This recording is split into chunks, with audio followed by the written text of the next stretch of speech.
सतगुरु साहिब जी की जय हो। सतनाम साहिब। माया तजे से क्या भया, जो मान तजा नहीं जाए।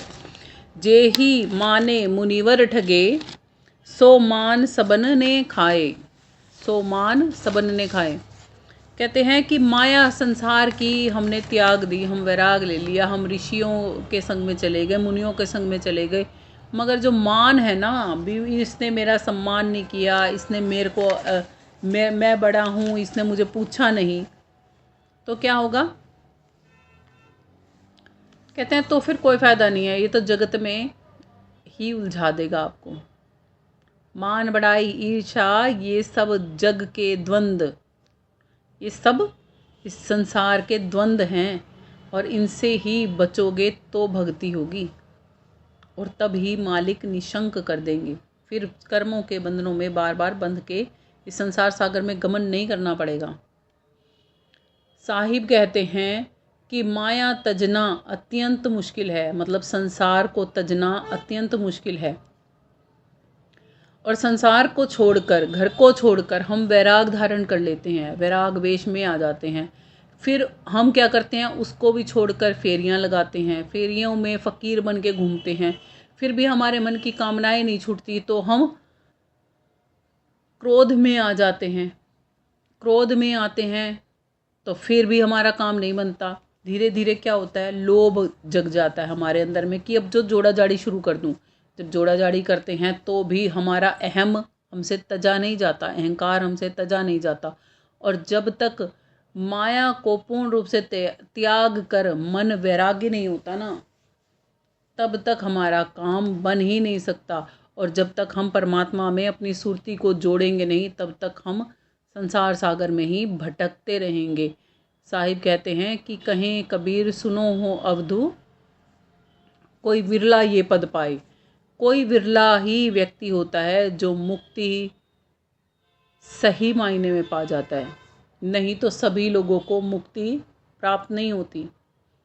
क्यों नहीं होती? क्योंकि माया मरी न मन मरा, मर मर गए शरीर, आशा तृष्णा ना मरी, कह गए साहिब कबीर। शरीर तो बार बार मरता रहता है, पर मन और माया की इच्छाएं कभी भी नहीं मर पाती। इसीलिए ही हम संसार सागर में तन धारण करते और छोड़ते चले जाते हैं, क्योंकि हमारे कर्म ही ऐसे हम करते रहते हैं जैसा हमें हमारा मन नचाता रहता है। कबीरा माया पापनी, हरिसु करे हराम, मुखी काडली कुमति, कड़िया ना देही राम। साहिब कहते हैं कि माया इतनी पाप करवाती है ना मनुष्य से, कि परमात्मा से ही दूर कर देती है, और मन में कुबुद्धि रहती है, हमारी सुबुद्धि नहीं जागृत होती, और व्यक्ति से राम का नाम ही नहीं लिया जाता। माया तो ठगनी बनी, भटकत फिरे सब देश। माया तो ठगनी बनी, भटकत फिरे सब देश, जा ठग ने ठगनी ठगी। जिस व्यक्ति ने इस ठगनी को ठग लिया, माया को ठग लिया, जा ठग ने ठगनी ठगी, ता ठग को आदेश। कहते हैं ये संसार की जो माया है ना, वो सबको ठगती है, कोई व्यक्ति को नहीं छोड़ती। और जो ठग व्यक्ति ऐसा होता है, जो इस ठगनी को पहचान लेता है, ठग लेता है, वही ज्ञानी और ध्यानी कहलाता है। अन्यथा तो कोई ज्ञानी और ध्यानी नहीं बन सकता। घर दीने घर जात है, घर छोड़े घर जाए। घर दीने घर जात है, घर छोड़े घर जाए। तुलसी घर बन बीच रहूं, राम प्रेम पुर छाए। तुलसी घर बन बीच रहूं, राम प्रेम उर छाए। यद्यपि मनुष्य संसारी रूपी घर में बैठा है, स्थान में बैठा है, फिर भी मन माया में फंस जाता है, तो प्रभु से विमुख हो जाता है। और जब प्रभु उससे विमुख हो जाता है तो परेशान होता है। तो फिर क्या करता है, संसारियों से परेशान होकर घर को छोड़ देता है। अगर घर को छोड़ता है तब भी उसे घर का बिछड़न जीने नहीं देता।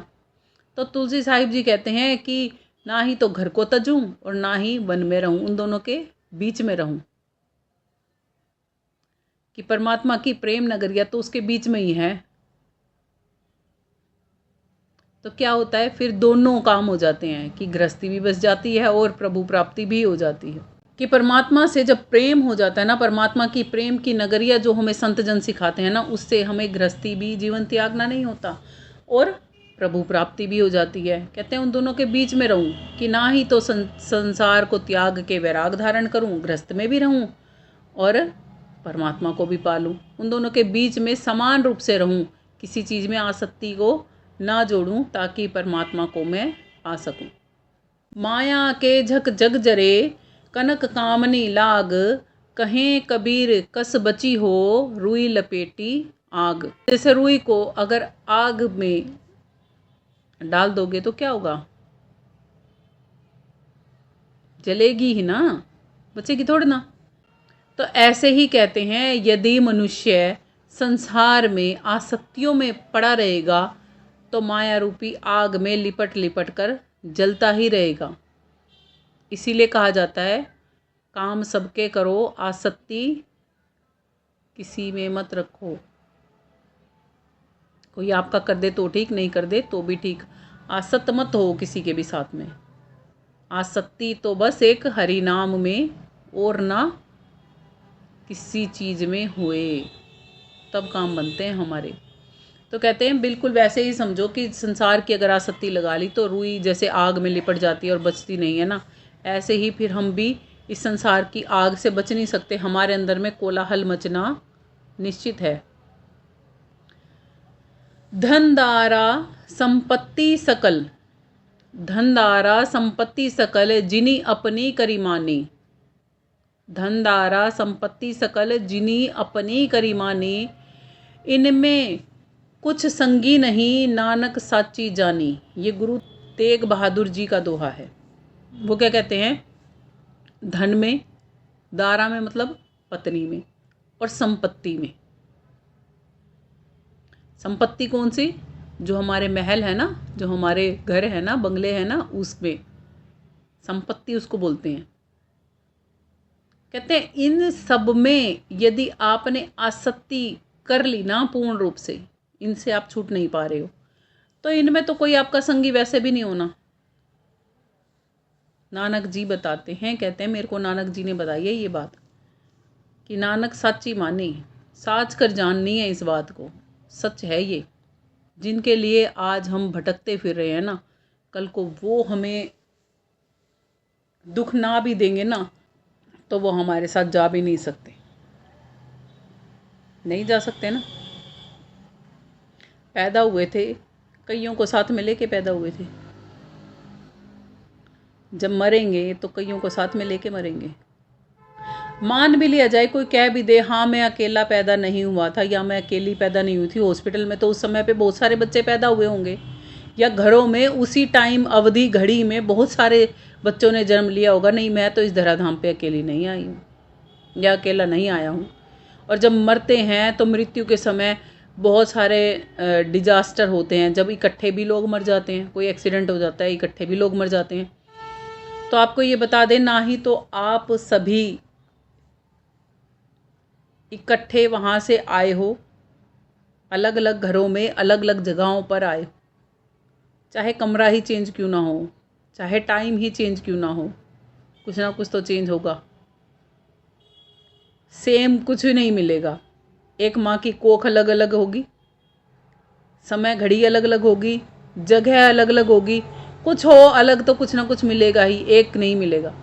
एक गाड़ी में भी आप मरोगे ना, अगर सपोज करो किसी गाड़ी का एक्सीडेंट हो गया, तो आपकी सीट अलग अलग मिलेंगी। एक ही सीट पर बैठ के सारे नहीं मरोगे, अलग अलग सीटें होंगी। तो ऐसे ही समझो, जाना भी हमारा अलग अलग होता है, मौत के बाद भी हमारा जाना अलग अलग होता है, इकट्ठा नहीं होता, एक नहीं होता। समझ गए? जैसे जन्म इकट्ठा नहीं हुआ ना, अकेले अकेले आए हैं, ऐसे ही मृत्यु भी अकेले अकेले की होती है।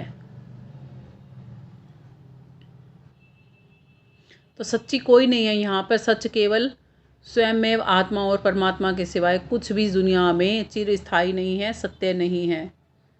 और जितनी जल्दी हम ये बात समझ जाएंगे उतना ही हमारे लिए भले की बात है, और वहीं पर ही चिरस्थायी आनंद है। ना सुख है वहाँ, ना दुख है वहाँ, ना दिन है वहाँ, ना रात है वहाँ। वो देश ही निराला है यहाँ से। आशा विषय विकार की बंधिया सब संसार, आशा विषय विकार की बंधिया सब संसार, लख 84 फेरे में भरमत बारंबार। बाबा लाल की ये श्रीवाणी है। वो क्या कहते हैं? आशा विषय विकारों की, सब जो भी हम कर रहे हैं ना, काम क्रोध लोभ मोह अहंकार जिसमें भी हमें व्यापता है, जिसमें भी हमारे दिल दिमाग में सारा दिन उथल पुथल चलती रहती है ना, वो सब विषय विकार हैं। जिस भी बात में हम उधेड़ बुन में लगे रहते हैं ना, दिन रात दिमागों में विचार चलते रहते हैं हमारे लगातार, वो सब विकार हैं। कहते हैं आशा विषय विकार की बंधा सकल संसार। एक प्रभु प्राप्ति को छोड़ के जो भी हम सोचते हैं करते हैं, सब कुछ बंधन कारक है। और वो कहाँ लेके जाता है? लख 84 फेरे में भरमत बारंबार। बाबा लाल जी कहते हैं कि लख 84 के फेरे में वो बार बार हमें डालता जाता है। सुंदर संत जी की श्रीवाणी है। वो कहते हैं सुंदर मन मोह तज भजे आत्मा राम, सुंदर माया मोह तजे भजे आत्मा राम, ये संगी दिनचारी के सुत दारा धन धाम। सुंदरदास जी कहते हैं कि माया मोह में यदि पड़े रहोगे तो संसार में ही गमन करते रहोगे, और माया मोह को तज के यदि आत्मा राम को भी भज लोगे ना, स्वयं को भजने को बोल रहे हैं, परमात्मा को भी भजने को नहीं बोल रहे। वो कहते हैं स्वयं को भी भज लोगे तो समझ में आने लगेगा। क्या समझ में आने लगेगा?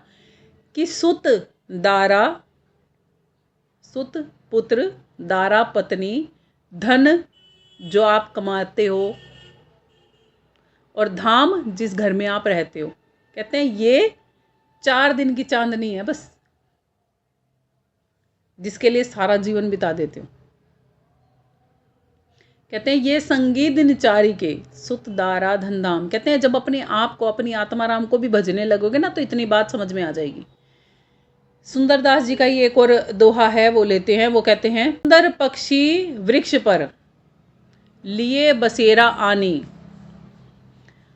रति रहे दिन उड़ी गए, रति रहे दिन उड़ी गए, त्यों कुटुंब सब जानी।